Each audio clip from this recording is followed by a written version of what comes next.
ابو اسامہ نے بیان کیا ہشام بن عروہ سے، وہ اپنے والد سے، ان سے عائشہ رضی اللہ عنہا نے بیان کیا کہ بریرہ رضی اللہ عنہا آئیں اور کہا کہ میں نے اپنے مالکوں سے 9 اوقیہ چاندی پر مکاتبت کا معاملہ کیا ہے، ہر سال 1 اوقیہ مجھے ادا کرنا پڑے گا، آپ بھی میری مدد کریں۔ اس پر حضرت عائشہ رضی اللہ عنہا نے کہا کہ اگر تمہارے مالک پسند کریں تو میں انہیں یہ ساری رقم ایک ہی مرتبہ دے دوں اور پھر تمہیں آزاد کر دوں تو میں ایسا کر سکتی ہوں، لیکن تمہاری ولا میرے ساتھ ہو جائے گی۔ بریرہ رضی اللہ عنہا اپنے مالکوں کے پاس گئیں تو انہوں نے اس صورت سے انکار کیا۔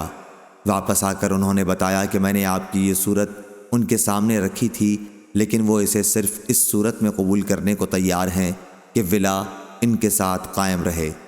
رسول اللہ صلی اللہ علیہ وسلم نے یہ سنا تو آپ صلی اللہ علیہ وسلم نے مجھ سے دریافت فرمایا، میں نے آپ کو مطلع کیا تو آپ نے فرمایا کہ تو انہیں لے کر آزاد کر دے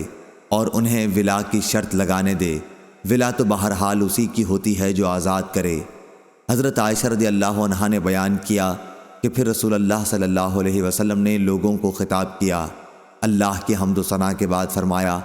تم میں سے کچھ لوگوں کو یہ کیا ہو گیا ہے کہ معاملات میں ایسی شرطیں لگاتے ہیں جن کی کوئی اصل کتاب اللہ میں نہیں ہے، پس جو بھی شرط ایسی ہو جس کی اصل کتاب اللہ میں نہ ہو وہ باطل ہے،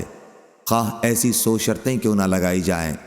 اللہ کا فیصلہ ہی حق ہے اور اللہ کی شرط ہی مضبوط ہے۔ کچھ لوگوں کو کیا ہو گیا ہے کہ وہ کہتے ہیں اے فلاں آزاد تم کرو اور ولا میرے ساتھ قائم رہے گی، ولا تو صرف اسی کے ساتھ قائم ہوگی جو آزاد کرے۔ صحیح بخاری حدیث نمبر 2563۔